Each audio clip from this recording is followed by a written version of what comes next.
Hola, ¿qué tal? Mi nombre es Maylin Yanina Figueroa Chile. Les voy a presentar mi ECOE final. Como datos generales tenemos a RAYG de sexo femenina, 21 días, pesando 11 kilos, lugar de origen Hospital Roosevelt, lugar de residencia Sexta Avenida, La Florida, fecha de ingreso 2 del 12 del 22. Motivo de consulta, ella llega a COEX a consulta a COEX de canguro por dificultad respiratoria. En historia de la enfermedad actual, la madre refiere que hace 2 días baña por primera vez a paciente, en la cual nota rash en abdomen. Sin embargo, madre refiere que posterior al baño este desaparece. Refiere que recién nacido continúa con una tolerancia PO, en la cual el patrón respiratorio permanece de manera normal, sin alteraciones. Sin embargo, hoy en COEX de canguro, a la evaluación física, la paciente presenta taquipnea sin presencia de ruidos patológicos o retracciones, sin embargo, saturando 86%, por lo cual la consulta a emergencia. En antecedentes prenatales tenemos madre de 25 años con primera gesta, 0 partos, primera cesárea, aborto 0, hijos vivos 1 e hijos muertos 0. Control prenatal, madre refiere a acudir a 6 citas en centro de salud. En semanas de gestación, madre refiere que la paciente nace a los 9 meses, sin embargo no recuerda las semanas. No refiere toxemia y la madre refiere hito en segundo trimestre tratando con antibióticos. En antecedentes perinatales tenemos su producto de primera gesta por cesárea debido a no descenso, llanto espontáneo con un Apgar de 8,9, pesando 8 libras 6 onzas, de edad gestacional 39 semanas por capurro y maniobras especiales no requirió. En antecedentes postnatales tenemos un crecimiento y desarrollo, paciente con presencia de reflejos normales para la edad, alimentación, la madre refiere que alimenta a paciente con exclusivamente leche materna, niega uso de fórmula especial. Inmunizaciones, madre refiere que paciente presenta inmunizaciones hasta la edad, sin embargo no presenta carnet. En antecedentes patológicos, la madre refiere que la paciente permanece 7 días ingresada en el momento de nacimiento por dificultad respiratoria con utilización de oxígeno suplementario, sin embargo, no da más información. En perfil social, paciente vive en a casa alquilada de 3 habitaciones, hecho de bloc, techo de láminas, piso de torta de cemento, cuenta con todos los servicios básicos, agrega un total de 8 personas que habitan en la casa, indica que nadie más en casa está enfermo, niega contacto con personas contagiadas en COVID y niega presencia de animales o mascotas. No refiere nada en revisión por órganos y sistemas. En examen físico tenemos a paciente activo e irritable, pesando 4,19 kilogramos, talla 59 centímetros, circunferencia cefálica de 40 centímetros, adecuada gestacional, peso adecuado al nacer, signos vitales de 37,2 grados, frecuencia cardíaca de 130, frecuencia respiratoria de 50, saturando 86% sin oxígeno suplementario y con oxígeno a 2 litros a un 96%. En examen físico, lo positivo tenemos un tórax simétrico expandible, retracciones subcostales con disminución de la entrada de aire bilateral y presencia de murmullo vesicular audible. Aquí tenemos impresiones clínicas. La paciente es diagnosticada con bronquiolitis. Tenemos como primer problema la bronquiolitis. En datos subjetivos, paciente femenina de 21 días con historia de taquipnea, refieren saturación de 86%, es primera gesta de producto de cesárea por no descenso, permanece 7 días ingresadas en el momento del nacimiento por dificultad respiratoria.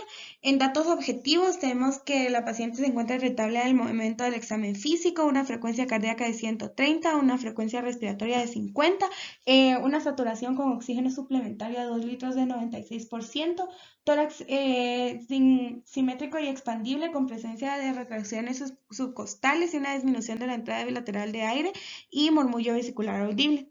Como nuevos datos, se le pide una hematología completa, una química con PCR, rayos X de tórax, tanto AP como lateral, colocación de oxígeno suplementario y un panel respiratorio.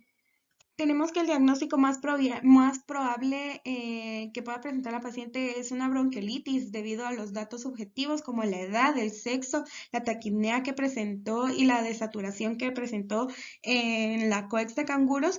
y los datos objetivos que se encuentran en el examen físico, como es la irritabilidad de la paciente, la taquipnea con frecuencia respiratoria en 50 respiraciones por minuto, una saturación de 86% sin oxígeno que mejora la colocación de oxígeno suplementario de 2 litros, que subió significativamente a 96%.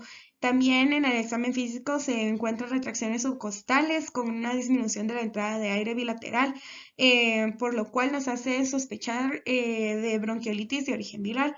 La bronquiolitis es una infección respiratoria aguda que puede afectar principalmente niños pequeños. Se caracteriza por la inflamación de los bronquiolos, que son los pequeños conductos que llevan aire desde los bronquios hasta los alvéolos en los pulmones. Esta puede causar una dificultad para respirar, tos, sibilancias y dolor de pecho. Suele ser causada por virus, principalmente sincitial respiratorio. Y esta resuelve por sí sola a unos pocos días, pero en algunos casos más graves va a requerir tratamiento médico con utilización de oxígeno, como lo es en el caso de la paciente.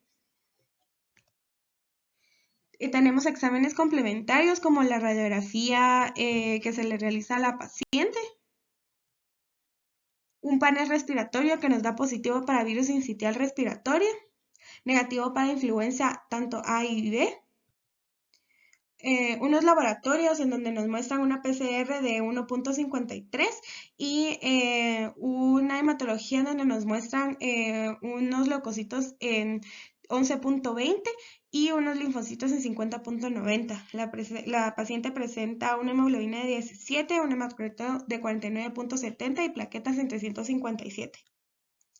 Ahora vamos a hablar de bronquiolitis, que la tenemos como una infección viral aguda de vías respiratorias inferiores que normalmente afecta a niños de menos de 24 meses. La mayoría de casos son causados por virus sincitial respiratorio, rinovirus y virus para influenza tipo 3. Los menos frecuentes son los virus influenza A y B para influenza 1 y 2, metapneumovirus, adenovirus y microplasma pneumoniae.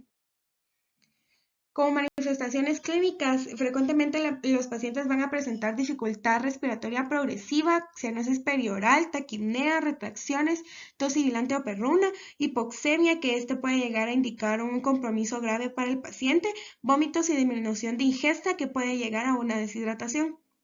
En la auscultación vamos a tener presentes sibilancias, expiración prolongada y estertores finos. Algo muy importante de saber es que a los pacientes menores de 2 meses y a los recién nacidos prematuros pueden llegar a presentar apneas recurrentes. Estas apneas suelen recuperarse, sin embargo, las apneas son seguidas de síntomas de bronquiolitis antes mencionados en 24 o 48 horas.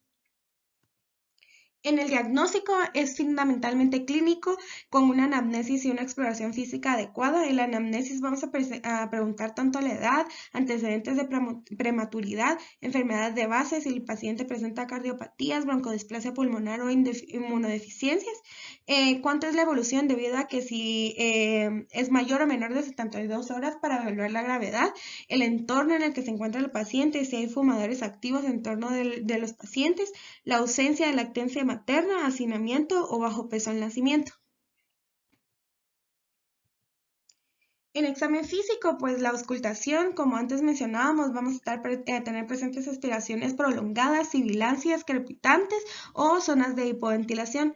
Los indicadores de gravedad es el rechazo de alimento o intolerancia, letargia, la presencia de apnea, taquipnea, el aleteo nasal, tiraje grave, quejido y cianosis. Podemos utilizar una escala objetiva para valorar la gravedad en la que se encuentra el paciente, como la que normalmente se utiliza es el Wood-Downes. En esta se evalúa la saturación, la frecuencia respiratoria, las sibilancias respiratorias y la musculatura accesoria, puntuándolos del 0 al 2. Vamos a clasificarlos como una afectación leve cuando los pacientes tienen de 0 a 3 puntos, una afectación moderada cuando tienen de 4 a 5 puntos y una afectación grave cuando tienen de 6 o más puntos.